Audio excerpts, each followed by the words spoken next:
all the holes we've made in the timeline, it was bound to split. 2 to 3 or 2 to 0 west, just know we'll never quit. 23 full years of questing to base for deaths, but that's a given. RuneScape 3 Hardcore Ultimate Ironman, questing through 2007. Welcome back to July 24th, 2007. Lots of very interesting and important things happening very soon here. But first, agility. Level 80. Milestone. Achievement. Unlocks. That is a quest requirement, which is always nice. The Dorgish Khan agility course, which previously was level 70 agility. So I suppose technically we could go look at that, if that's better XP or something. Cross Cave south of Dorgish Khan, Taverly Dungeon Spike Blade shortcut. That's very helpful. It gets us to the deeper part of the Taverly Dungeon much, much quicker. This is for the Dorgish Khan agility course. It's also 80 range and 80 strength, which also would have been 70, and we also have. I don't know if we would do the grapple shortcut portion of that, but well, that's okay. Triple loot from paladins, double loot from heroes. Sapphire Glacialis is barehanded with 85 hunter. Monster of Ascension, Chasm Leap, and torn blueprint fragments do not exist. So, ultimately, we got a shortcut and potentially a course here. I'm just gonna stay here for a little bit since I'm not ready to go and record the rest of all the updates we're about to get to. One update I can mention for this day, or perhaps the previous day, was a graphical rework to the small bunch of houses outside the observatory with the goblins. That was added at some point and not mentioned in any of the news posts, so that now looks the way that it does. Amazing. And now, updates. Got a little bit more agility XP. Probably will go and check out the Dorgish Khan agility course next time, but for now we got more important things to deal with. Like on July 30th, 2007, Post back from the hedge, number 21, Baba Yaga, Reldo, the Childrenkin from the Christmas event, and werewolves. All sorts of interesting answers to your questions. Also on the website, new area guides for the Wizard's Tower and Goblin Village. What is there? History, drops, monsters. Everything you could want to know about these places. On July 31st, 2007, a new poll on the website for only free-to-play players, which is interesting. The way they've got the polls set up, they can either be free polls, member polls, or everybody. And to assuage some fears, no, free players won't be able to vote on actual content polls. That is, members only. Exactly what the poll was for, not important. Didn't say. Website polls. Sometimes something. And that brings us on to August 1st, 2007. New month, new behind the scenes. We're gonna have all sorts of stuff this week. Or month, really. A few things this week, but it's mostly month. It's behind the scenes for the month, yeah. We got updates for chat, the player kit, servers, and the biggest bossing update ever. So that's pretty exciting. On August 6th, 2007, first actual update of the month here, there were some music tracks during King's Ransom that weren't unlocking correctly, so those should be correctly unlocked now. There's graphical glitches with gems, food, and some armor. Lots of weird stuff clipping into each other. Not ideal. Also, inventory, icons, and everything. It's actually made by taking a picture of the thing, like on the ground, kinda. It's definitely a system. Items kept on death interface, which was recently released, is now a bit more clear, depending on where you are and what the situation is. Because there's different death mechanics, depending on how things are going. Over at the sawmill, the bolt of cloth now has a static price. It was going up in price more than it should, just based on how many were in the shop. No longer really a thing with the personalized shops update, but there you go. Also no longer a thing because the sawmill's not there. We're going to worry about that pretty soon. Anyways, you can no longer get stuck on the fishing trawler at the end of the game. You're supposed to either be brought back to shore or the boat sinks. Really, there was a third option of you're just stuck on the fishing trawler forever. So, that's been fixed. For whatever reason, Ironman and RuneScape 3 still can't go on the fishing trawler. It's really weird. It's not good. There's no reason not to. I don't know. More importantly for more people, we've got the clan chat system. New chat channel, chat system. You get a whole bunch of people you can talk to in a clan. It's only a chat system for now. Actual clans and things involved with that is later. You can set up your clan, name it something, have ranks for the people, join other people's clan chats. This allows for a lot of interesting community stuff, like clan chats for specific activities, going to specific places, grouping up for stuff. Always a good time. And along with this, since they had to add the new clan chat button, they updated the main interface to add that button, change some controls for switching between things. Overall, a facelift for the main interface. On August 9th, 2007, there was some website maintenance. That's pretty much it. Some things may be unavailable while they fix this. And then they fixed it. Amazing. On August...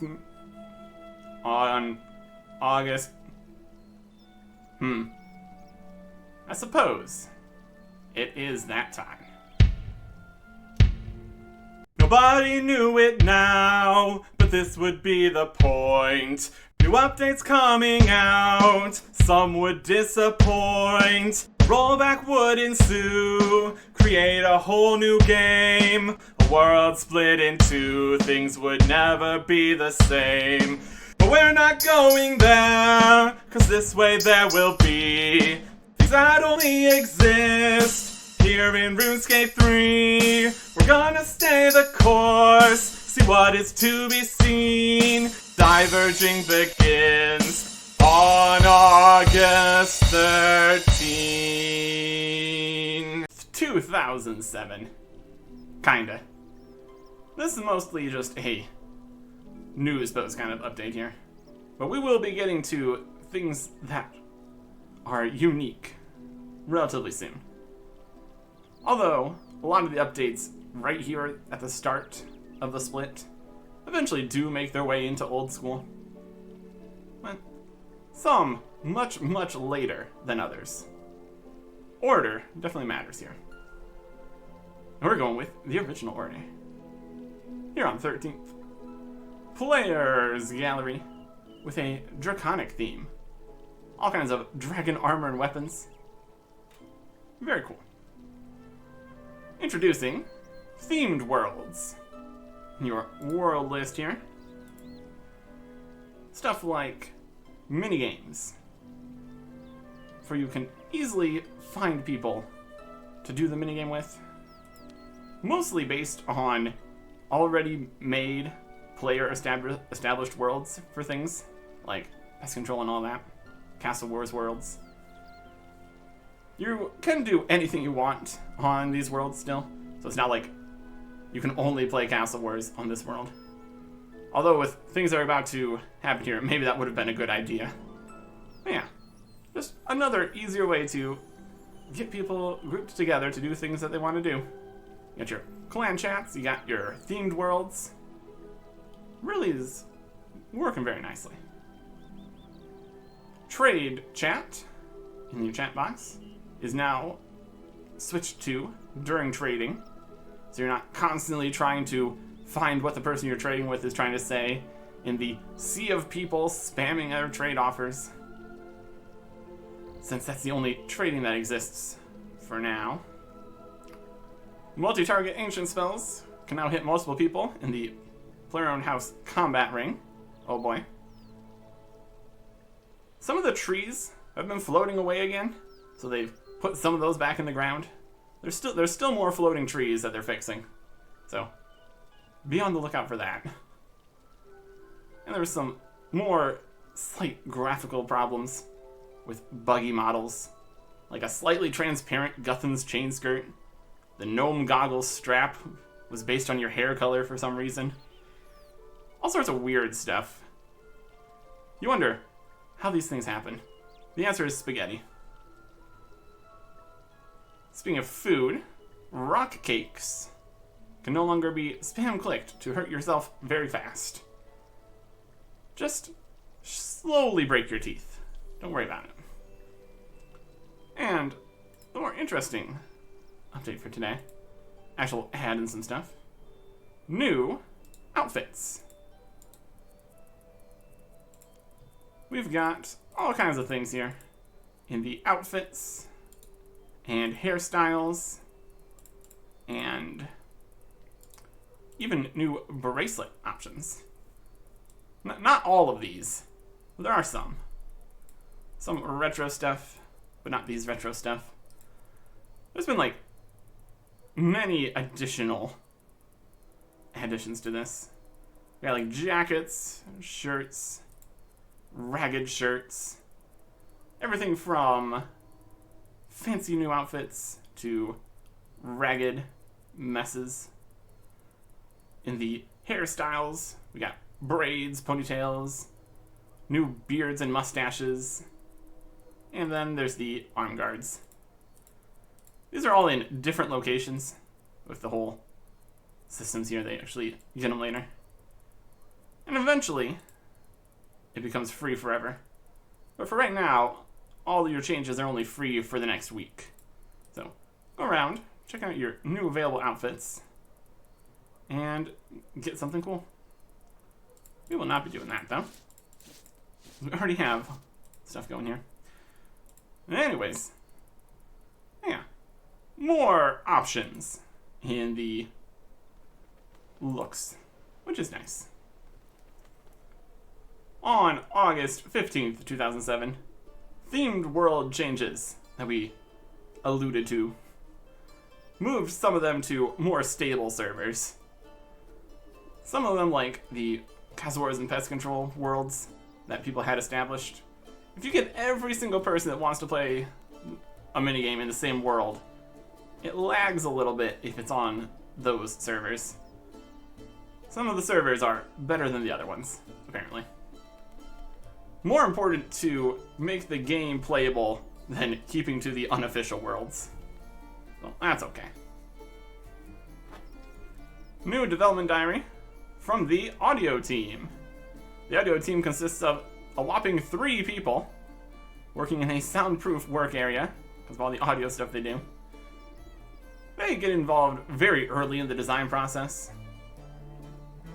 do character themes for different quests and stuff, like with Xanic appearing multiple times, using MIDI. They got 128 instruments, 58 drums, and all sorts of various noises they've been working on getting here. Especially since they changed the sounds to be on their end instead of using your sound card. So everything is how it's supposed to sound. They also need to keep the files nice and small because all the songs and sound effects are dynamically downloaded, and it is still 2007. They work on area sounds and the animation syncing for the recent skilling update. And they even included a bit of a score for an upcoming song for a new area coming soon. Audio definitely does a lot. On August 20th, 2007, maintenance on the pay-by-phone and SMS billing services. Those were unavailable for a little bit while they worked on them. On August 28th, 2007, the free outfits, hair, and bracelet changes is no longer in effect. Now you must pay. It's not a lot. It's like 1,000 coins or something. But they need to eat too, or whatever. Torches are no longer tradable in Trouble Brewing. It was making it too easy to burn everything down. Trouble Brewing. What a mess. The chat buttons now update correctly. When you look in the all channel, and I've viewed all of the messages, they were still like flashing, showing you, oh, there's another message over here, when you've already seen it.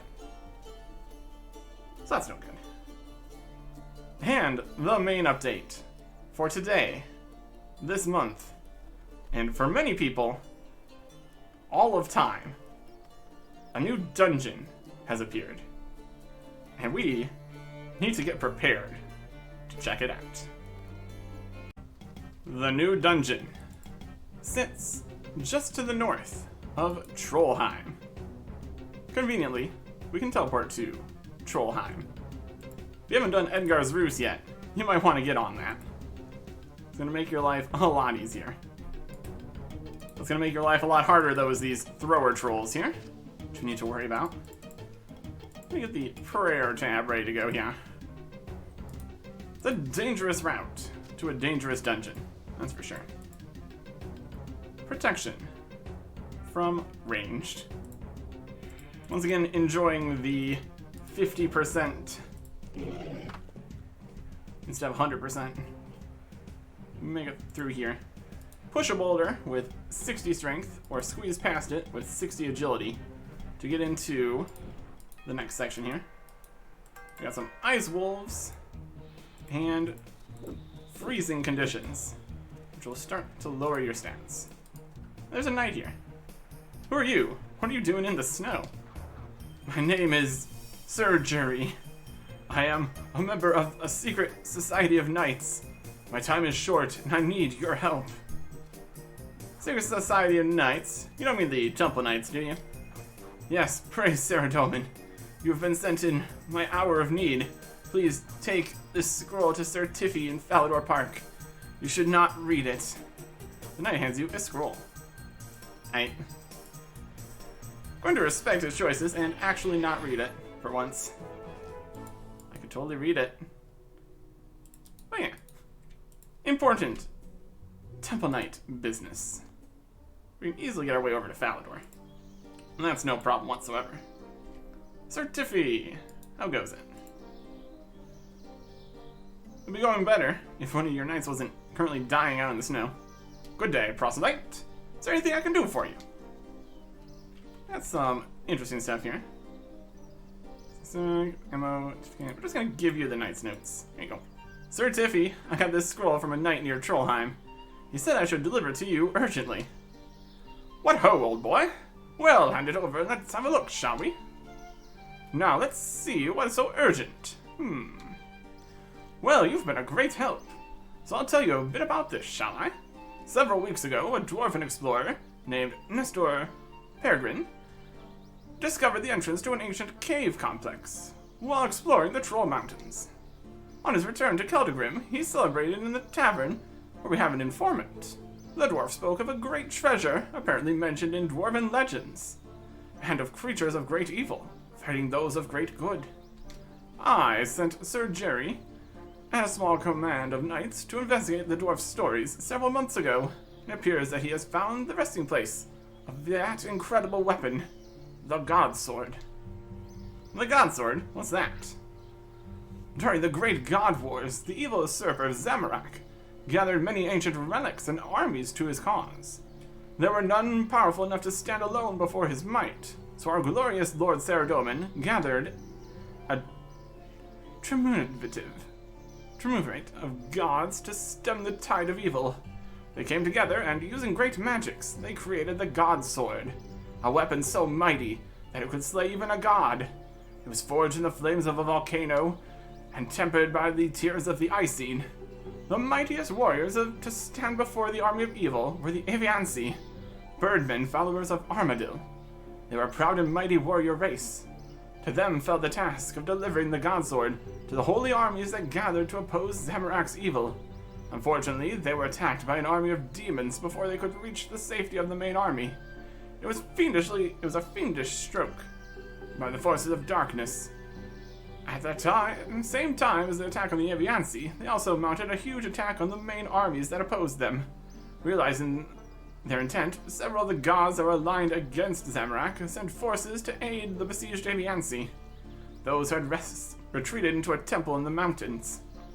The forces of Saradomin and Bandos arrived in the midst of a pitched battle for the Godsword. And it was during this battle that the sword was sundered. Shortly thereafter, the Evil One cast a spell of such devastation that it flattened the entire northern half of Gielinor, reducing it to what we now call the Wilderness.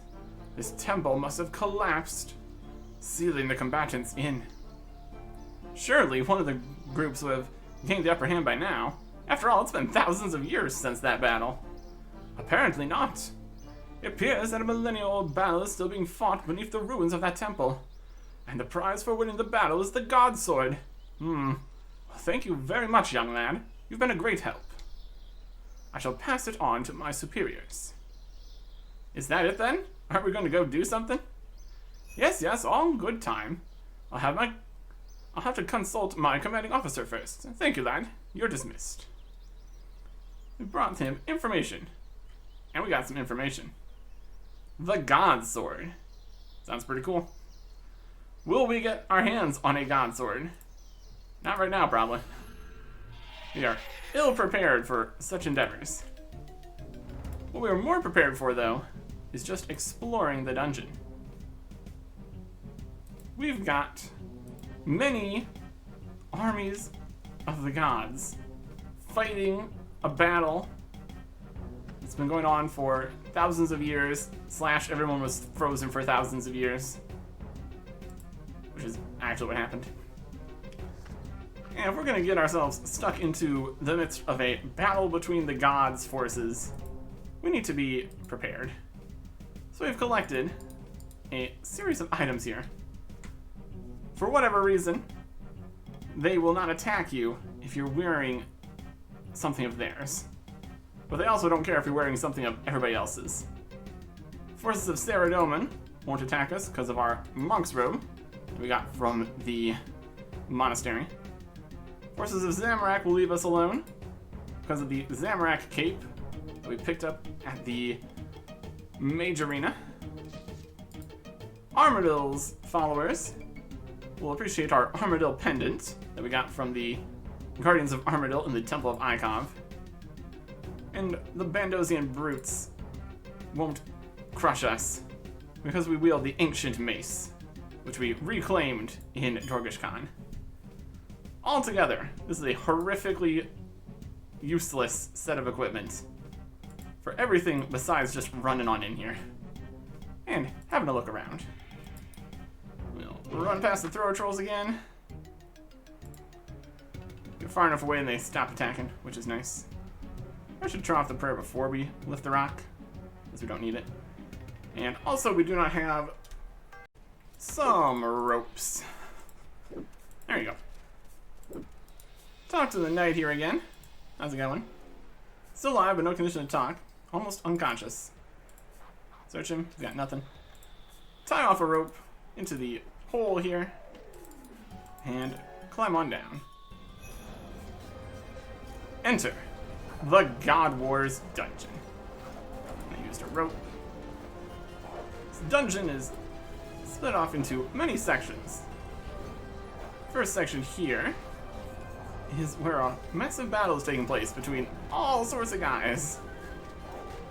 Also of interest, the entire dungeon was graphically reworked in 2012. Previously it was a lot more snowy here in the middle, with more frozen guys. Now it's more of an actual temple area. That's something. There are some new guys down here. Some of them more important than others. We got stuff like orcs, They're not too exciting. Knights of Saradomin. Nothing really special for them. The main guys of interest here. There's a few of them. One of them is the Aviances here. They are flying bird guys. Followers of Armadillo. And havers of a good drop table before the mining smithy rework. Most notable was noted adamant bars. Very commonly. Would have been pretty doable with our smithing level. Could have potentially been our best smithing method, but now they are stone spirits, so useless. We will continue smithing. Honestly, it's probably going to still just be mithril, because we can't really get adamant in reasonable locations. It's a problem, but, you know, doing what we can here. Doing what we can. Yeah.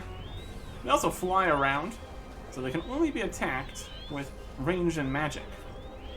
Doesn't stop the enemies in the dungeon from attacking them with melee, which doesn't make a huge amount of sense. But the other forces here, mostly of Zamorak, don't have like range attacks, so they wouldn't be able to fight. So they get to just go for it. We don't get to, which is unfortunate. Another noteworthy set of new enemies here are the spiritual creatures. Starting with the spiritual rangers, requiring 63 Slayer, as these are Slayer guys. The rangers have very bad drops. Very, very bad. As opposed to the spiritual warriors, requiring 68 Slayer, which actually have some good things, like piles of rune drops. And then there's the spiritual mages at level 83 Slayer, so we can't even fight them. Most noteworthy drop they have is the dragon boots, which would be slightly better than our rock shell boots that we have. Well, that's nice. But, no, that doesn't work anymore. Noted. Various points you would be able to get into combat with the monsters that are fighting other monsters, and they wouldn't attack you, so you just attack them for free. No longer a thing. Which does change the direction I'm going to go for when I'm fighting the spiritual warriors here. That's definitely one of my plans now. Their drops are good enough that with just alching everything, probably our best money-making method now. So, if we're going to be fighting the warriors, and they're going to fight back, our best bet would be to go to one of the side areas. Each god here has their own little section off to the sides, where they have mostly their own guys. The Zamorak forces have gone through the entire dungeon, but there are only Zamorak guys on the Zamorak side. And each direction here requires its own requirements. Over on the Saradomin side, we've got to tie off 2 more ropes until the changes.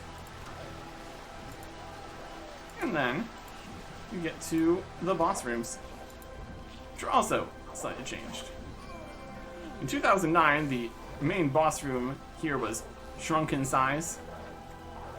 In 2012, the requirements to get through to the sides were removed. In 2013, we got the lobby rooms here, so you could set up instancing and everything without constantly being attacked by the monsters outside. Getting into the boss rooms is not as easy as just walking through these doors, though. So we have the kill count mechanic. You need 40 kills of monsters of the related god in order to get into the boss room. Some of these are easier than others. Like, over in Bandos' side, there are some goblins, which did get their stats buffed at some point, so they're no longer really easy to kill. Zamorak's side has imps, though, so it's still much quicker to get through to his door. And later on, there's systems that just let you go into the doors without even having the kill count. Zamorak's side, requiring 70 HP to swim through the water or jump, destroys your prayer entirely, which is another problem. I guess that answers what we're going to do with that. There's only Zamorak guys in here. You got imps and spiritual guys who can fight, as long as we have one piece of Zamorak equipment on us. That's something. All of this for many new rewards. There's bosses, really big guys, Krill Hutzroth, and for whatever reason, the minions don't spawn until you get in there, which is another huge part of the difficulty of God Wars Dungeon. You got one big boss guy, attacks with many forms of attacks. Then every boss also comes with a trio of minions. One range, one mage, and one melee. So you can't protect from all the damage, unless you're really, really good at it. Zamorak, you can get the Zamorak Spear. Very good spear. Now, with level 75 stats. So it would be everything in here. Basically our best equipment, which makes sense, since it's such a high-level dungeon. Also drops the Steam Staff, which would be water and fire runes, which is something. Over towards the Bandos side of things, we got some more weird guys like Cyclopses and Jogers in here. Bang the big door with a hammer that you brought until the changes make it no longer required. And go fight General Grardor. To get yourself the Bandos Chestplate, Bandos Tassets, and Bandos Boots. Chestplate and Tassets are very nice with additional strength bonus. And the Bandos Boots do have additional strength bonus with Evolution of Combat changes. But for a while we're just kind of defensive boots. Vastly outshined by the new Dragon Boots. All the drops in here are pretty uncommon. Very much a rarity to get them. And you're probably going to be going with a group of people, since they are strong enough that trying to solo them would not be very easy. You need a mithril crossbow and grapple to get into the Armadillo side of things, but they have even more Aviances. And the boss, Kriara. Fight them to get the Armadillo helmet, chestplate, and chain skirt. A new set of very, very nice range gear. So we got range gear, we got melee gear. You'd think there'd be some magic gear, but you'd be wrong. Until later, when magic gear is added. But anyways. And then over in Saradomin's side. Let's see him from here. No. Every wave requires 70s in skills. Agility, hit points, strength, ranged. Yeah. Down in Saradomin's side here. Just get back to the boss room area. All the fighting going on here. Definitely a combative dungeon. Saradomin's boss is Commander Ziliana. And he would fight Saradomin for the Sarah Sword. Another new weapon. This one with a magical blast special attack, even though it's a melee weapon. The Zamorak Spear still has the shove. I'm not really too worried about that. It's another little 75 weapon we'll potentially get. So that's nice. But the real interesting thing for the dungeon is, like Sir Tiffy said, the God Sword. Fighting the bosses and their minions, you can get yourself some God Sword shards in 3 varieties. 1, 2, and 3. Smith these all together with 80 smithing to make a God Sword blade. And then you need to get another rare drop from the bosses, the Godsword Hilts, which empowers the Godsword with special abilities. Got the Zamorak's Godsword, freezes. Saradomin's heals your hit points and prayer. Armadill's just does more damage. And Bandos's lowers your opponent's defense a bit. These are all the special attacks. Later on, there's even passive versions, which, honestly, a Saradomin Godsword would not be a bad thing to have. Strongest weapon we would have available, and the ability to heal our health and prayer wouldn't be too shabby. But actually getting it would be challenging to say the least. With a boss monster and 3 minions constantly attacking, lots of damage is being dished out. And our gear is not exactly amazing. Would be something, though. Unfortunately, none of it's really storable either, like the armor sets. Yeah. Of everything in here, the current thing that's most interesting for me is definitely the Spiritual Warriors. And I think that's going to be our new money-making method. It's viable and not annoying like trying to catch implings was.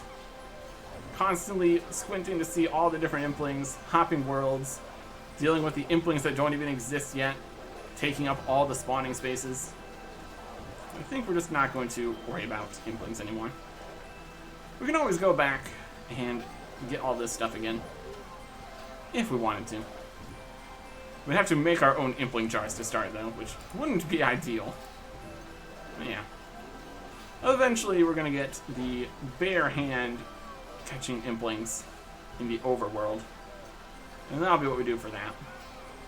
We are like to run across good implings as we wander around. We won't be able to catch them right now, unfortunately. But yeah, that's okay. With that, we are pretty much good here. There's also the slight drain of stats that we saw when we came through the snowy area, but not enough to really matter. Let's get out of the God Wars dungeon. What a place. Put our regular equipment back on. Don't need most of this. I guess we can put the cape up in the cape rack here. I think we won't be using this as our Zamorak item, because we want to potentially be doing melee. Technically, you could do magic, but that would require getting a bunch of runes and everything, cost more. It's an option, but I almost really prefer to just do more melee. Probably go grab the anchor. And we need a different Zamorak item that doesn't count as magic in order to not nerf our accuracy. We can also get the Salve Amulet and even enchant it with Tarn's Book for even more bonus, which would be great. So that's an idea for later. For right now, we still have the Crystal Bow. We got a plan for that before we switch things up again. But that also requires getting more updates to happen to where we're actually going to need that money. Overall, a very possible thing to deal with in the future. Speaking of the future, we got a few more updates here. On August 29th, 2007, Postbag from the Hedge number 22, with Captain Murphy, the Tsars, Thurgo, and a challenge from the Wise Old Man. Hinting at new updates? One would assume. On September 3rd, 2007, behind the scenes, we got Gnomes, graphical stuff, another achievement diary, herbs, and rune crafting updates. So that'll be fun. And the updates come on the same day here, or at least the first ones of them.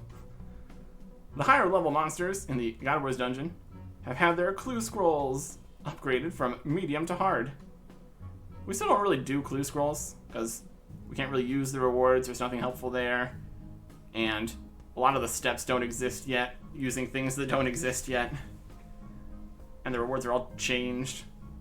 We'll be more interested in clue scrolls in the future. Not right now. The Ring of Life no longer activates in the player-owned house, since it is a safe area where death isn't a problem.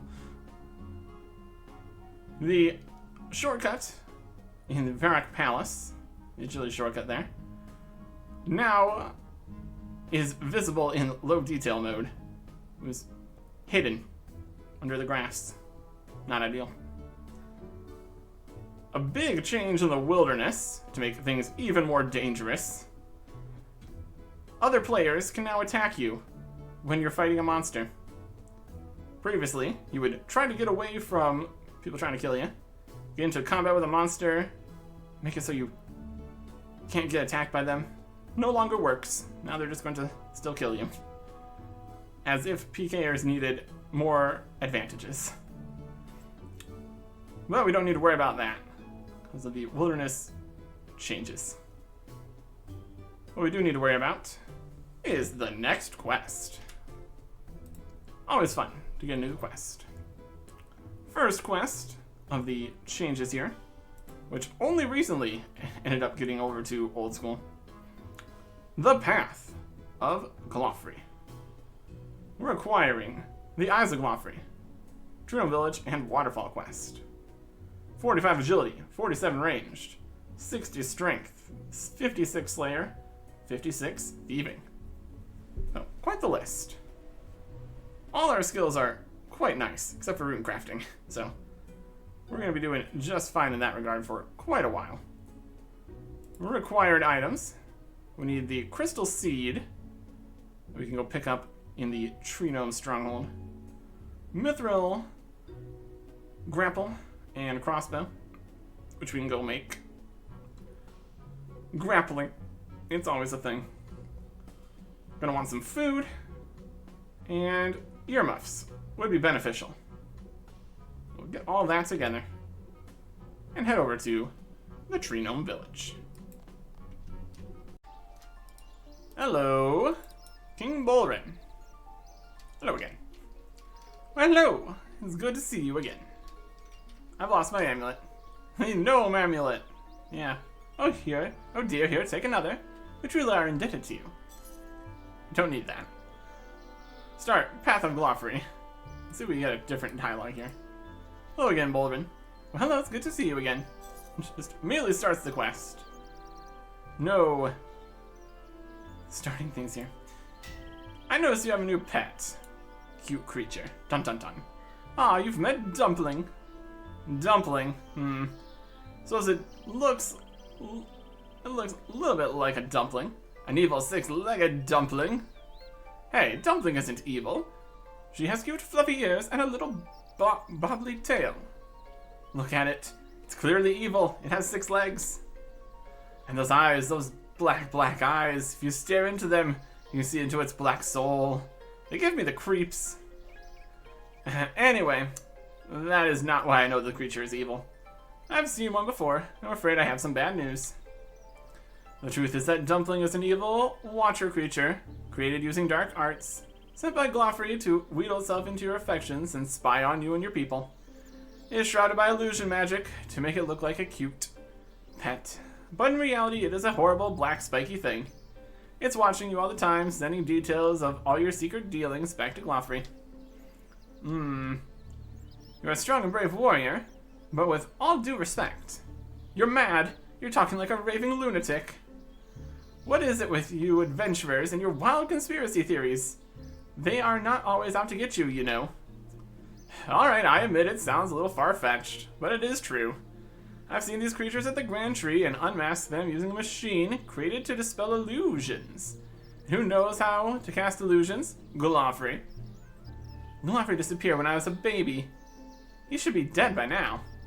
You've been listening to too many gnomish children's stories. Eat your worms or Glofrey will get you. That's what my mummy used to say when I was a little boy king. You don't believe me then? Talk to King Narnode, he'll tell you I'm right. Well, I don't suppose you're lying, but maybe you're wrong. Maybe the ones you saw before were evil watchers, made to look like Dumpling here, and Dumpling is just a cute fluffy creature. So, I'm going to have to prove this to you myself then. Am I? I suppose I should have guessed. Sigh. I'm afraid so. Dumpling has become my constant companion. I couldn't just cast her aside. Well, if I were to remove the illusion, would that be enough to prove it to you? Of course. Can you do that? Not exactly.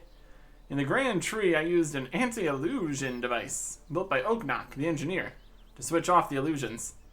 I suppose you know where there's one of those around here? Oaknock built lots of things.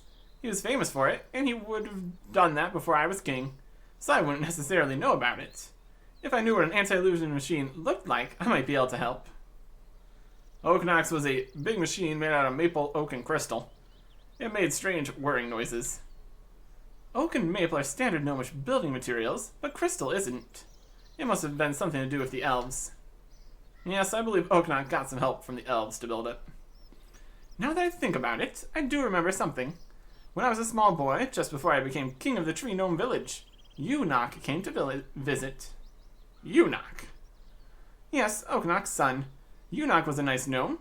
He always used to play games with me, bring small gliders and little stickmen with parachutes. One day, when I was playing, I looked in some crates that had arrived for him, found some strange objects made out of crystal and wood. He quickly hid them and told me not to tell anyone. It seemed he had come here to build something, but he didn't say what.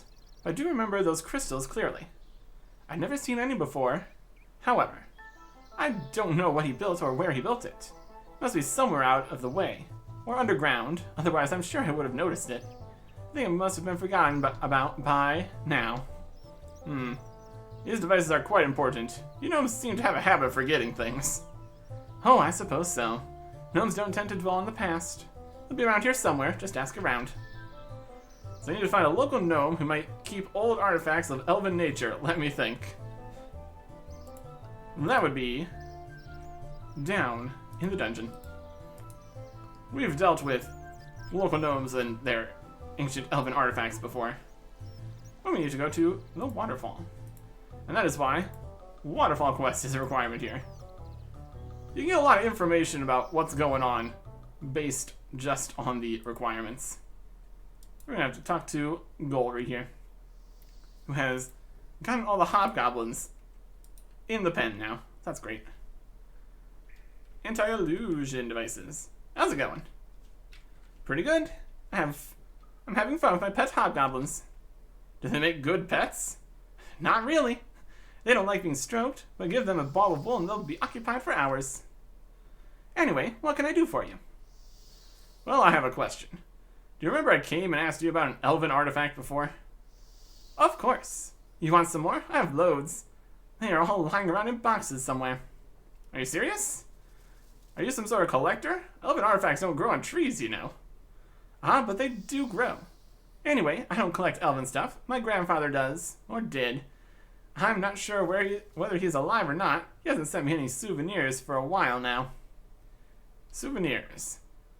Funny gnome, Gramps. He got into a bit of trouble a while back and has been traveling the world collecting elven artifacts and sending them back. He has a bit of a thing for elven stuff. That pebble I gave you was one of his. It used to be a monthly occurrence. A terror bird would turn up with a big parcel, or a tourist would turn up with a big crate, and I'd throw it in with all the other stuff in the storeroom. It's a bit of a mess now in there. So, could I look through some of that stuff? I think I know what I'm looking for. Oh, certainly. Let me know if you find anything interesting. I should really sort through all of his things, really. There's probably some quite cool stuff in there. Have a look in the other cave and you'll find the small tunnel into the storeroom.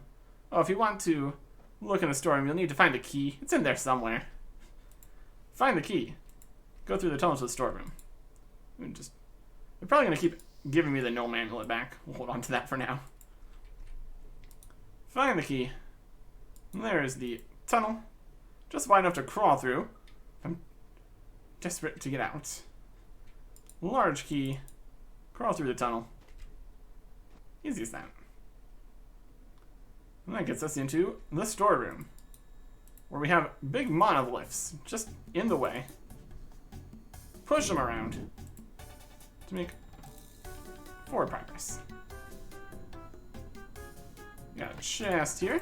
We can search for some crystalline discs. And some more discs. And not more discs. We'll make this as easy as we can on ourselves. We're gonna want all available crystal discs and stuff. It says it's bare now. That's just because we got more discs. We got more boxes we can open here, so that's fine. Next, we've got another section of monoliths. We only have so many options of where we can push things, so we can make it work. Push this. Got more chests and stuff up this way. Got a key to another chest. A notebook. Nothing else of use. Find nothing in this chest because it's bare. That just means it's got more crystal discs. The more of these you have, the more options you have in order to do the puzzle right. Because we're going to be doing another crystal discs puzzle. Living the dream. Keep getting more. Give me some more. That should be good. That's a good start. From here, we can sing in the singing bowl here. We got another chest here we can open. Just more discs in that one. Okay. Push this monolith out of the way. Walk back around this way. We can get a actual path to connect between all these spots. And push that back down. Let's get through here. We need to get to this chest in the middle. That was the problem. Yeah, the way down below, though. It's not working fine. Push this monolith temporarily here. Or to use our chest key to open this chest. Search it. Pressive key. It opens the strong room doors. There's that key for there. Okay. And we can run back around all this. Push this out of the way so we can still... I mean, we can get to everywhere we need in this configuration, so that's fine. Okay. We got the key to the chest. We open the chest to get the next key to get to the next chest. Read Eunoch's notes. This could be important information. While creating the new anti-illusion device for the Tree Gnome village from Father's notes, found some interesting snippets about elven magic. The lore that my father had gleaned from the elves is fascinating and a tribute to his charm and patience. It's not easy to persuade creatures as long-lived as elves to get to the point. Father has shown that small crystal seeds may be grown into more than one enchanted artifact. This is a very different means of crafting magical items than is known to most gnomes. It seems to be that using a static object such as a chanting mechanism, like the singing bowls, can only produce one type of item. The pitch of the bowl's ring defines the nature of the crystal objects it forms. Since some elves can use their own voices to mold crystal, they can modulate their chanting to create many different items. Father has heard these and describes them as the most beautiful songs he's ever heard. It must be amazing to hear a true chanter sing. I suspect this is an ability that elves keep to themselves. Us mortals must rely on these static crystal shaping devices to sing for us. It also seems clear that if you overcharge a crystal item by producing the same chant except much louder than normal, you can revert the crystal to seed. This will happen anyways if the magic's drained away. My father also seemed to think that different sized seeds were used by elves to do different things. Larger ones used for weapons and small ones for tools. Father had one of the small ones that he had turned into a crystal saw, very useful. He seemed to think that the same seed could be turned into other similarly sized devices with the right chant. One other pointing notes, since the singing bowl is also elf crystal, if you knew how to create the right song, you could use a singing bowl to make another singing bowl. One could also craft some other type of artifact or device that could itself chant, a musical instrument for example, though what other uses the chant could have apart from molding crystal was still unknown to me and my father. Although, I do believe he may have done some experimentation on the matter. Inspect the singing bowl. A beautiful and elegant looking singing bowl, crystal bowl. Much like the one in Brimstale's cave, a little bit of elven origin, it reminds you of a large crystal drinking glass. Every now and then, you're sure you can hear the bowl resonate with sounds echoing around the cave. So let us sing our crystal seed in the bowl. Magic. Magic's into crystal chimes. Ding. There you go. Very good.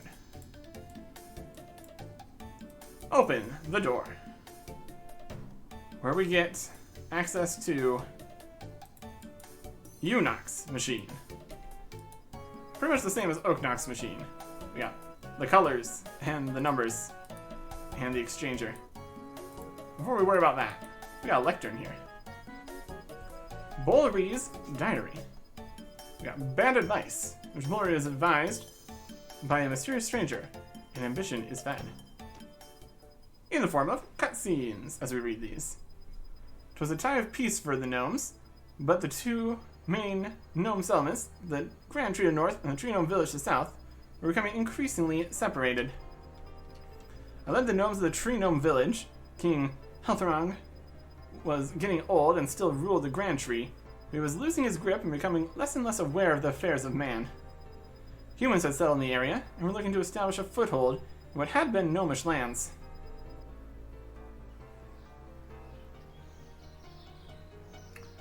My watchers tell me that a dangerous and charismatic warrior called Khazard now leads the humans to the north. He'll bring disaster to the gnomes. The spirit tree tells me this.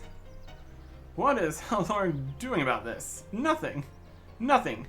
He's weak and dying. He's become blind to our problems. It appears that Arkenthorg wishes to follow his father's path. It's a shame he is so isolated in the Grand Tree. If Arkenthorg becomes king, he will only appease the humans and let them take away our lands. If the next king of the Gnome stronghold does not remove this threat, the empire will be rent asunder. I have foreseen this. If a strong leader who understood the real threat were to succeed, Helthorg, maybe this disaster would be averted. A leader who might take on the humans without fear and defeat them would surely win the hearts of all gnomes. That gnome would surely be crowned king of the Gnome stronghold. I would certainly be a better king of the Gnome stronghold than Arkenthorg. What do I need to do? Attack the humans now while they're still weak. When you defeat Khazard, you'll be a hero. And when Helthorg passes on, which will be soon, you will stand for election. How can you lose?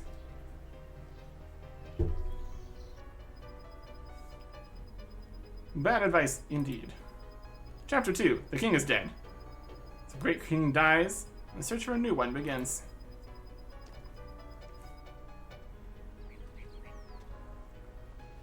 And so, the reign of the most famous gnome king came to an end. And they made a statue. They didn't turn him into a statue, they just made a statue. It's fine. And while most gnomes mourned, Arkenthorg and I started to plan separately. The king is dead, long live who? Bowlery! Arkenthorg. So, the electioneering began. Fun times. And, Chapter 3, Eyes Opened, in which a secret is revealed, an old foe reappears, and ambitions end. Gnomish history. Arkenthorg was Helthorg's son. The gnome populace loved Helthorg and assumed that Arkenthorg would be a king as he. And this was a lie. Arkenthorg was weak, but he was popular. My advisor suggested that he could change that. I didn't ask how. I regret that now.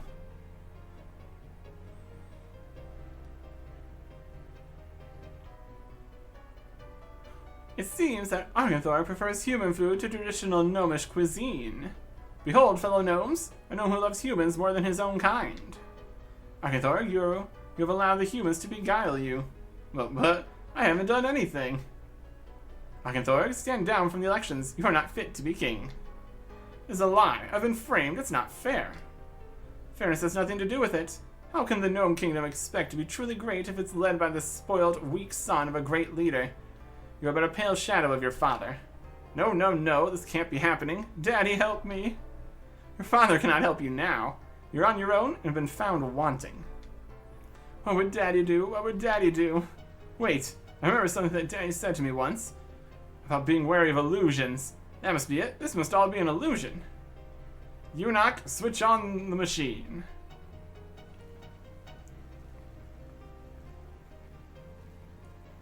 There we go. Anti-illusions. Just whack it with a hammer. There you go.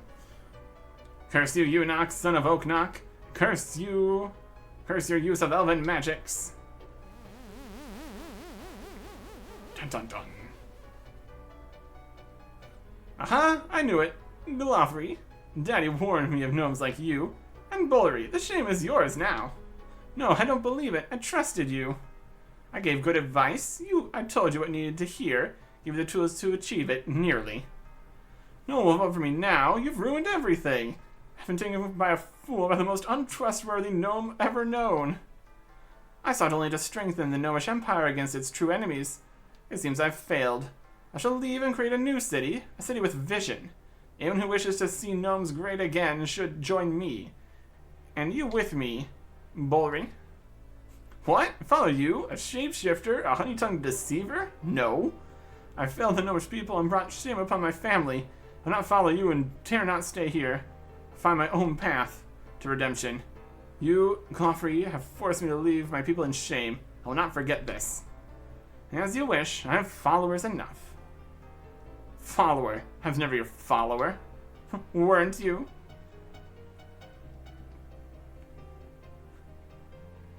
Incredibly untrustworthy. He's gonna make his own new city. I'm sure we're gonna see that eventually. Cough, cough. There ended my ambitions to become king of the gnome stronghold, and Arthur was pronounced the new king shortly afterwards. My shame is so great I cannot bear to remain in the tree gnome village. So I prepare to leave the lands of my people. Foul illusions cannot be allowed to shame us ever again. I'll plead with Eunuch to install an anti-illusion device in the tree gnome village, so that my family remains protected from such treacheries.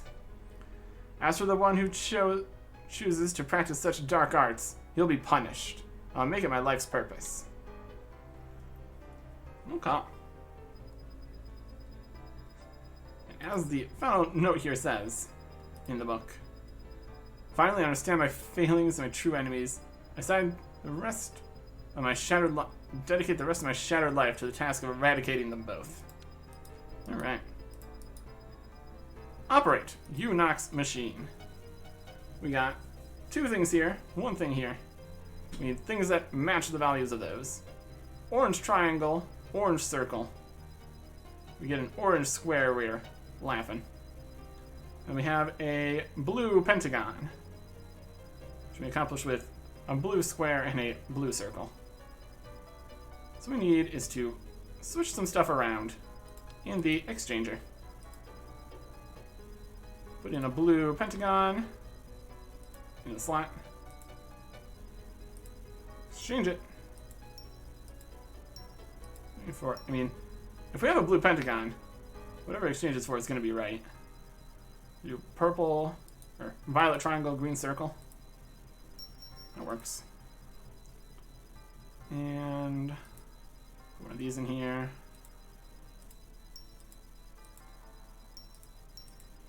Yeah, that's what we wanted. Take those. Okay. We need the square here. Then the blue pentagon.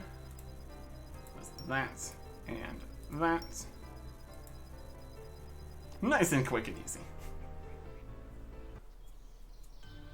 And the illusion is dispelled.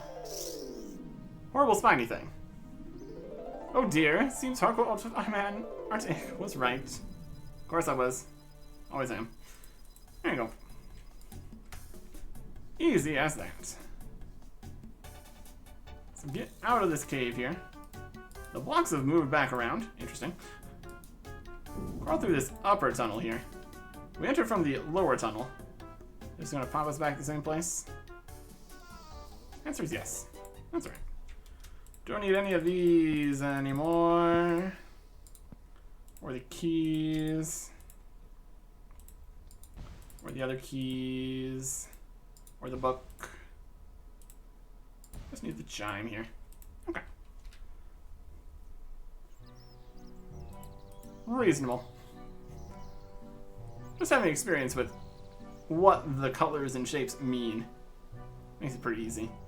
And having to only go to the shapes to shapes instead of shapes to numbers, also does simplify things a bit. Hey. King. Hello again, Bolren. Well, hello, it's good to see you again. I've lost my amulet. I have to admit, you were right. The creature is not what it seems. I told you. Please get rid of it, and then we can talk. Of course, Your Highness. Yeah. Goodbye, evil guy. Hello, Bolren. It's good to see you. Thank you. I apologize for not believing you. You have shown your trustworthiness more than sufficiently. I do have a question, though. You said that there were many of these watchers posted all over the Grand Tree. That's right, there were 6. So why did Glofrey send so many to the Grand Tree, but only 1 here? Maybe he thought it was more important to spy on the Grand Tree and Narnode. That's outrageous. The Grand Tree is not 6 times more important than our village here.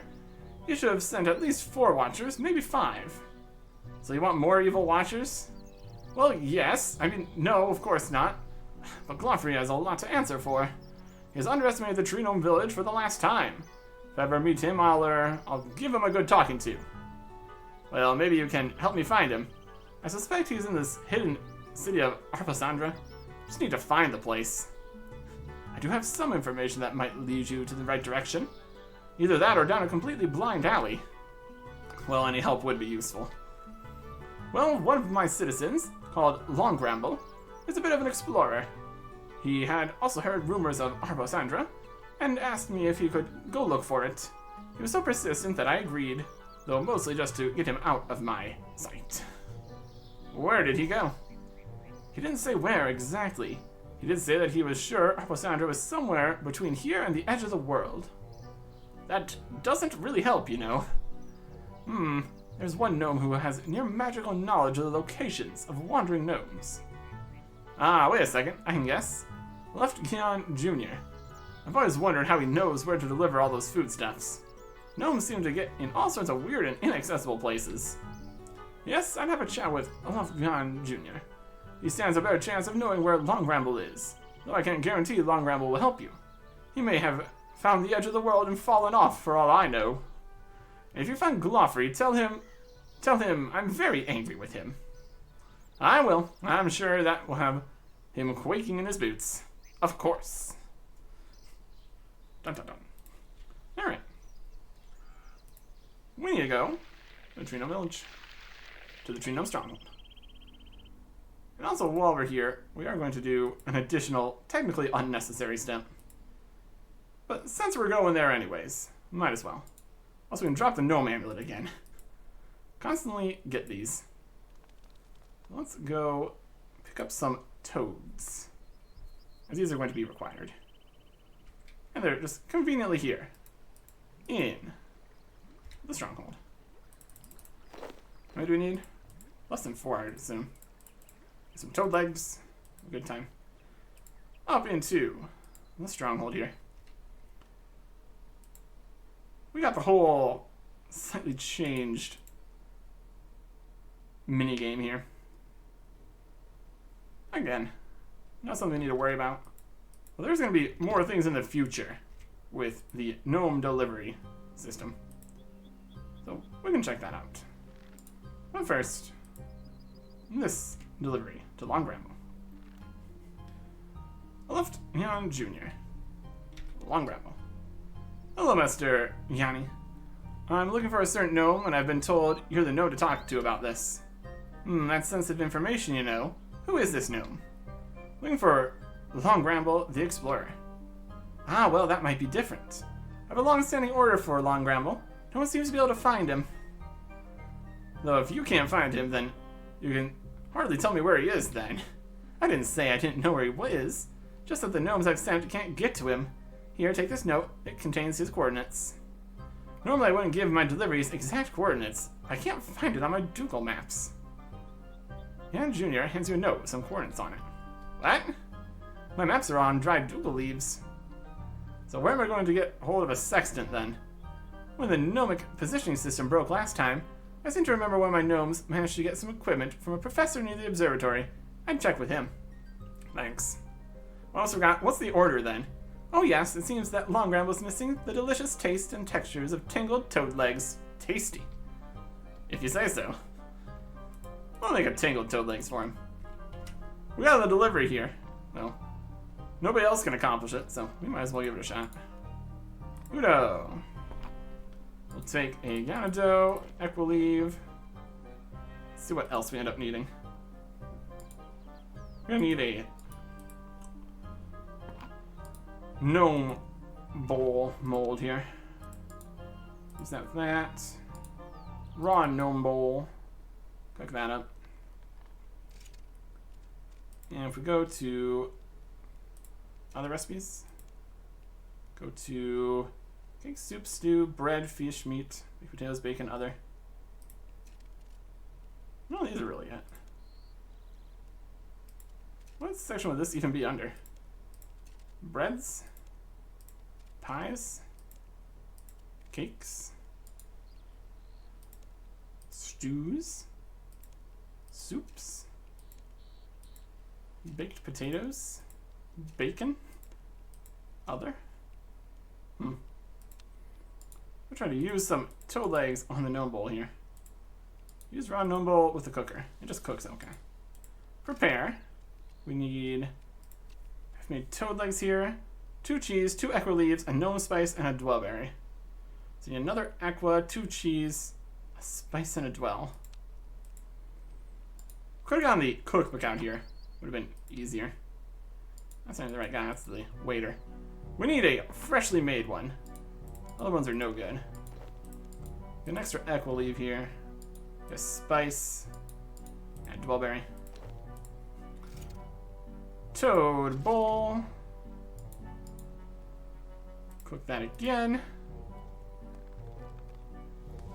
Tingled toad legs. Lovely stuff. Eat that, drop that, drop that. Location. Read it. 2 degrees, 7 minutes south, 3 degrees, 7 minutes west. Delivery, tingled toad legs. The location is based from the observatory, so it's south and west of the observatory. We could use a sextant, or go and get a sextant. But we just know where it is. You can also kind of tell by what new area is on the map. That's pretty easy. Although sometimes it takes a little bit for the official maps to come out, so we'll make our way over to where we need to be here. Also go get some food. That'd be helpful. Boy, that sure is a new area here to the southwest. Also a bridge to a place that doesn't exist yet. Ignore that. But we can grapple. Over here. Grapple the tree. Mithril crossbow and grapple. Having a good time. Here's Long Bramble. And some rocks and stuff behind Castle Wars. Hand over the tingled toad's legs.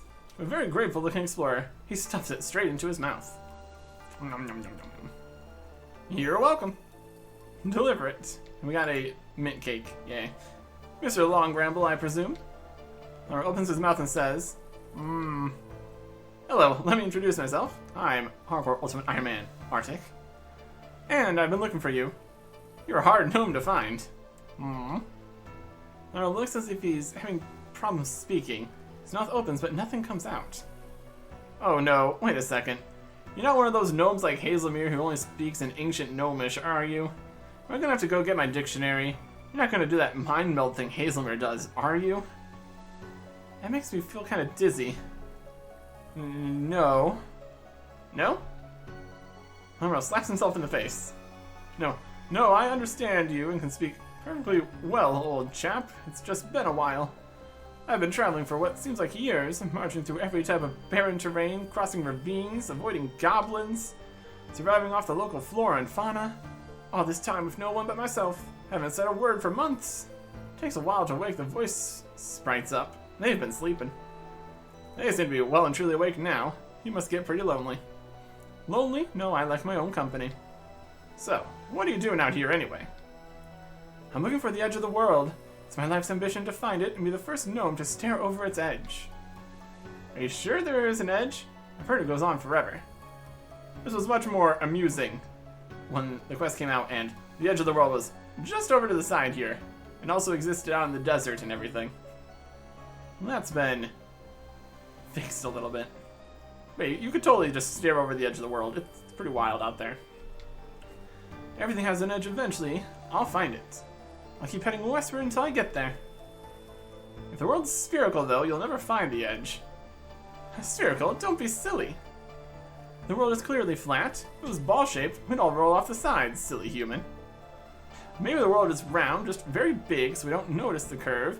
There's a magical force that makes us stick to the ground. Well, now you're just making fun of me. I don't think you realize the gravity of the situation. Well, I'm clearly not going to persuade you now, though. Talking about places that might not exist, I thought you were looking for the lost city of Arpasandra. Well, that is true. I'm only doing that as a detour from my journey to the edge of the world. I figured it would be on the way. And you think Arpasandra is around here somewhere? I believe so. Gnomes that I have talked to suggested that Glofrey headed west into the mountains. However, since Glofrey was a master of illusions, I suspect the city itself will be a hard place to find. I found a waste outlet. I believe it may be coming from the city of Arpasandra. What makes you think that? Well, have a look. There's a huge swamp of nasty goo out west. If you have a look, you'll see a large outlet that seems to be filling the swamp. The only creatures that I'm aware of in this area are elves, and elves don't do that sort of thing. That's pretty tenuous. Well, indeed, there's one thing. The outlet appears to be patrolled by creatures that suggest gnomish involvement. Giant tortoises. Ah. I'm unaware of any other civilization that uses the tortoise. There seems to be something wrong with it, though. It seems unwell. In what way? It appears to have large tentacles growing from underneath its shell. Tentacles? That's more than unwell. That's warped. Well, whatever you call it, it's not normal. Maybe its illness was caused by Glofrey's magic. Though if it is Glofrey's doing, surely it should be an illusion of a tortoise. Well, if it is, it's a pretty solid illusion. I have the scars to prove it. Anyway, the way is blocked as well by some nasty-looking roots. So even if you could sneak around the tortoise, you have to find a way past them, too. But I have a look myself. Leave it to me. I'll find a way. It's my job. Okay. We also have a spirit tree here. Hey there. I feel very strange, as if someone is calling to you from a dream. So alone, my brethren cannot hear me. Hello, Mr. Tree? Was that you calling me? Must be going mad. I'm talking to a tree. Hello? The tree whisperer has come to my aid. Thank Gothics. Hello? Do you have a name? You may call me Incometius. For I am alone and friendless. You are not a small person of Gothics. How do you speak with me? So you can't speak with anyone, then? Only those who have opened their minds to the spirits of the earth can talk with spirit trees. You surely must have been trained by a great friend of trees, as this is a gift not easily come by. Well, it's true. I've spoken to the odd tree in the past. Wait a minute. This reminds me of something. Isamir did something like this to me a while ago. You know, talking using his mind. The one you called Hazelmere. Yes, he is a tree whisperer. He's a friend of trees. He would be able to help me. What's wrong with you, anyway? I've lost my connection to the Anima Mundi. The earth has corrupted my roots, and they find only black ichor. My xylem and phloem are tainted, and as a consequence, I'm alone. What exactly is this Anima Mundi? Most spirit trees are connected to the Anima Mundi. She allows us to speak with each other. She allows passage of those attuned to her from tree to tree, since you have traveled the Anima. So this sticky ichor stuff is stopping you from talking to the other spirit trees? I don't know how I could help you. You're right, though. Hazelmere might be able to help. What would Hazelmere do? What? What do you want? Don't disturb me like that. I was deep in contemplation. Looking to the future is not something you can do on a whim, you know. Hazelmere? Well, you should know, Hardcore Ultimate Ironman Artic. You called me, stupid human. Ah, you give a human a gift known only to privileged few. They start jabbering at you at the most inappropriate times. I was in the middle of a dream, a vision of the future. There was something I was meant to see, something that would save my life. Anyway, just as this was about to be revealed to me, I was thrown out of my meditative state by your fumbling and stumbling attempts to mind meld. Well, you better have a good reason for this, otherwise I'll... It's good to hear you again, still grumpy as always. You must have some help to meld with me from such distance. Humans are not attuned enough to make a direct connection via the Anima Mundi. Seem to be using a spirit tree as a conduit, though this tree is unwell. I'm glad you noticed that. Well, that is why I need your help. Is that a good enough reason to disturb you? I suppose so. Let me try to sense the problem. Sensing. You feel very dizzy. Looking at the tree. Feel as if your mind has been mingled with the trees. You feel black, sticky ichor through your veins. You feel suffocated and blind. You feel alone in the void. You feel pain. Ah, help me! Ah, sorry about that, hardcore Ultimate Ironman Artic. In order to fully meld with the tree, I had to use your spirit. The tree you are speaking with is weak. However, you don't seem to have suffered any permanent damage. That's fortunate. Fortunate? You didn't even warn me of any risk before giving me that nightmare. You have a strong spirit, I assume you'd be alright. And after all, it's the spirit tree that really matters. You'll only live for a handful of decades. The tree should live for centuries. I'm not sure I approve of your low regard for my welfare. About the tree, can you help him? Well, I know why the tree is unwell. Something has poisoned the soil, blocking the tree's connection with the Anima Mundi. That is worrying in itself. Why is that? Well, no poison could do this, only by separating the Anima Mundi from its source. I'm sorry, you're confusing me. I forgot, I'm dealing with a human. I'll spell it out nice and clearly for you. The Anima Mundi is created by all natural things. It's their soul and a sort of natural energy. It is powerful and dangerous, and only by the balance of Gothics does the Anima Mundi remain in check. Creatures live, creatures die, the balance is maintained. So how does this cause Incomitatus to become ill? Powerful magics could be used to separate the Anima Mundi from its source. This would produce a great deal of power. Power that could be used in an unbridled way, but doing so would unbalance the whole pattern of life, and the anchor Incomitatus speaks of appears to be the unnatural waste product of such tinkerings. There's a huge evil-smelling swamp of tar just to the west of here. Is that related? Probably. But to make enough of this anchor to create a swamp would take an enormous amount of work. It would create a dizzying amount of energy. It would be an abomination to plunder the earth in such a massive way. Who would need to do this? Lothry? Maybe. Anyway, our immediate problem is to help our spirit brethren. Is there some sort of antidote I could give to the tree? If you had been paying attention, you remember that I said this is no normal poison. Some sort of spiritual cleansing will be needed in order to return the spirit tree's connection to the Anima Mundi. Something pure. I do not have the power to do this kind of thing. This will require elven magic. Elven magic revolves around the power of Saren. Saren is the divine aspect of the Anima Mundi that the elves revere. They use their voices to charm those things connected to the Anima Mundi. They call it chanting. So I would guess you'll need a spell or an object that will chant the Anima Mundi back into the spirit tree, purging the ichor out of its roots. Can I just get an elf to come here and do it for me? I doubt you could persuade one to come here, even if you could find one. No elf has been seen anywhere near the gnome lands for centuries. You already have an answer. You're carrying it. I know what I'm carrying. Oh, mind meld again, of course. A pure note created by a pure elven crystal would have a purifying effect on whatever is nearby. Something like a crystal chime would certainly have the right effect. Right, so I'll try that. Alright. We got our crystal chime here. Good stuff.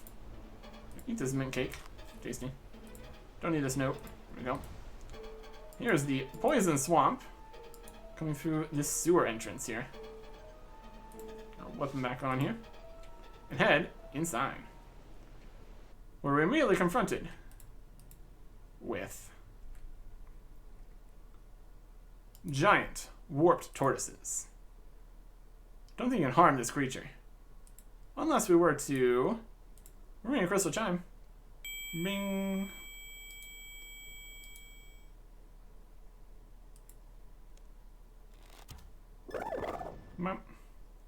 And now goes with tortoise. They've got some drops. Most notably is the tortoise shells, but that's going to be later. Not worried about that. Got some warped tree roots here. Ring the chime. Try to move the warped looking roots out of the way. You're not going to be able to move them without force. Which tree's roots are they? We use the chime on the roots here. Feel a slight effect of the roots by doing this. It's not enough to cleanse the roots fully. You need to try this on the tree itself. Either way. Connected to everything here. In this dungeon that we've only barely explored here. Let's ring the chime with the tree here too. It's been sucking up all the ichor. Ding. A wave of relief will watch over you. For a brief second, you feel cries of joy and friendship across Gillinor. Thank you, you truly are a friend of spirit trees, a true tree whisperer. Now that my connection with the Anima Mundi is cleared, I sense that my roots have been blocking your path into the cave underground. I shall move them to allow you access. Something that is tainting the anima is happening around here, and the answer lies beyond those caves. Please, for all of our sakes, seek the source of this. May Guthix be with you. Now, we can go do dungeon stuff. Didn't just need to clear out the roots corruption. Just worked from the tree itself. That's nice. Into the dungeon. Now, with 100% less roots blocking our way. Here we can see warped terror birds. They've got some drops. Again, not super great. One thing of note is now we've got these guys and all of the spiritual creatures, and potentially aviancies, as available Slayer tasks. Which does, again, change the calculus of what Slayer Master we might want to go to in the future. Not really trained Slayer right now, though, so we'll be okay. Running further in here, run past these guys, and protect from range can help a little bit. And also the earmuffs for their screeching attacks. They also attack a bunch. Down, get attacked by more of them. The tortoises aren't aggressive, so that's okay. Save the prayer for the fight here. Then we get even more tar and such. We can run around the tar, though. So we step in it, it would slow us down. It's very sticky. Just coming through here, getting slowly pelted by all their attacks. I'm not too worried about it. Down. Back up. All around. Quite the extensive dungeon here, that's for sure. Back up here. Here. No way to get across without stepping in the goop. But this way. Can't run in sticky tar. I can just run back on. Get stuck in the tar again. Run back on. There's an elven crystal here now. That's a later edition. Full health. Metal door. Other metal door. And access to the kind of a boss fight. We got warped terror birds. Level 82. Used to be level 143, so that's something. I got a decent amount of health here, all things considered. Whether or not we need to be ringing the chime or it's just automatically going, not a huge deal either way. But anyways, another time with melee. Can we protect the melee? That'll make a huge difference. Okay. And this one's just been completely safe spotted. That's nice. And now he's using range. There you go. Quote-unquote boss fight. Now, another door. Peek through the hatch. So how did you get this ropey old job then, 72? I think it's punishment, 21. What for? I fell asleep while guarding upstairs. You fell asleep? I thought the gnome masters made it impossible for us to fall asleep. I don't know, maybe I'm defective. I blame the masters myself. Anyway, I got the choice. Either take this job or go outside. Not outside. I don't even want to think about it. Still, at least you got to guard upstairs. Something happens up there at least once a year. I've been down here since I was depodded. Nothing happens down here. You would have thought the masters would make it impossible for us to get bored as well. You'd think so, but they always seem to be making a mess of the pods. You've seen how many failures get dumped outside. True. Wait, did you hear something? Calm down, nothing ever. There's someone there. What do we do? Press the red button quickly. They told us to never press the red button. Unless it's an emergency, press the red button now. Don't panic. I'm not panicking, you're panicking. Press the red button. You do it. I'm not allowed to, you have to. Don't panic, don't panic. We're freaking out. Press the red button. Hatch recloses on us. I have a bad feeling about that red button. What is this room anyway? What? The tar is coming through that grill. I better get out of here. So no, get across here. Right, that's the way. I'm going to have to cross the tar. Crossing. I'm stuck. I can't move. How am I going to get out of here? Let me think. There's going to be some charm that'll stop me teleporting out of here. Teleblocked. Stuck in that. Oh, gas as well. This is getting better and better. Poison gas. I can't move. I can't teleport. I'm choking to death. I need a plan. What else could possibly go wrong? Sticky tar, gas, and now projectiles. I think I understand what this room is for now. It's a killing room. Think there has to be a way out of this. Oh, we're taking a lot of damage. The gas is making me dizzy. I can't think straight. I'm feeling rather faint. This is it. This is the end. I need help. Help someone. Help me. I'm dying. What on earth are you doing, stupid human? Are you the Grim Reaper? You remind me a lot of a gnome I knew when I was alive. You're not dead yet, fool. Snap out of it. Hazelmere? Hey, what? Pull yourself together. We haven't got much time. I'm saving this for a special occasion. Suppose saving your hide counts. Wow, that's some trick. Look at that. Magic. Pop. Magal. Argento's last gift to me has died. I have but one. Well, I have made my choice, so be it. What did you say? Never mind that, I'll explain later. We need to get out of here. I agree with that. Let's get out of here in the pod teleport. Magic. So that teleport works when ours didn't. That's okay. Alright. We need to start speaking out here is blah blah blah blah blah blah blah. Feel very strange as if Hazelmere is mind melding. Not the first time we've dealt with this. Hey Hazelmere. Phew, that was a close one. Thanks for saving me. You did a good thing helping the tree. I was returning the favor. You have shown more empathy towards the Anima Mundi than any gnome I've known for a long time.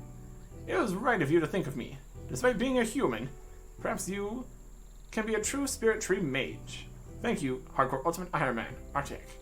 You have shown me the future, whether you realize it or not. And it is not a place for old wizards like me. My autumn is ending and only winter remains. What? Don't be so negative. You're a survivor. You've lived this long. Do you remember when you called me the first time? You disturbed my contemplations. was having a vision of the future. In it, I sensed that Guthix had decided that my work on Gillinor was almost done. I had one last choice to make. Visions? You can't trust visions. Maybe not. The first part of it has now come to pass. What's this choice, anyway? Never mind that. It is even more important now that you understand your future. There will be a time of great change. You'll do great good during this time. At times your tasks will appear impossible, and it will seem as if the power of Guthix, which you will seek with mighty intent, will slip away, even after you prevailed so hard. But don't give up hope. Well, that's about as clear as mud. Stop joking around and listen carefully. This is important. Skilled brothers, numbering 8, will assemble to fight the Majrat Deceiver, and they will be headed north to confront him. The time after this is clouded to me. I see you clearly, dressed in the evil robes of night, lightly decorated with the ochre like burnished gold and rust colors of autumn leaves. Though the robes you represent an order of evil, you will not follow that path. You will remain true to Guthix. Of the 8, only 2 shall return, one representing the path of the Slayer, the other the path of the Warrior. This might have been different, but I have made my choice. It's up to you to prove that I made the right one. Ah, sounds like you're having some bad dreams, or you've been reading some terrible stories. Dreams? Maybe. Dreams often reveal truths masked by the light of day, but I know the truth of what I've seen in my bones. I've seen my end. You'll never die, you're a mighty wizard. All I know is what the trees tell me. It'll soon be time for me to pass the guardianship of the spirit trees to someone else. Mayhap that person is you, Hardcore Ultimate Ironman, Artic. I can't do this. Even if I can, I'll need you to teach me what I need to know. Do not worry. I have faith that you will learn what you need. Anyway, enough moping about the future. Do not worry. We shall meet again. Though maybe the next time will be the last. But you have more important matters to attend to than chatting to a cranky old gnome. Go. Quest complete. The Path of Glofri. 1 quest point. 30k strength, 20k slayer, 5k thieving, 5k magic. Access to the Poison Waste Slayer dungeon. And the spirit tree there, which is also convenient. Also of note, we get faster spirit trees. And the ability to potentially not need to go to Tree Gnome Village first whenever we use the spirit trees. So that's nice. No levels, unfortunately, but that's okay. Good amount of XP in total. I'm here for it. So that is that. Next up. Diary, I think. Whatever it is, we'll face the future. The future that Hazemer has seen. We'll see what that gets us up to. Next time. Goodbye.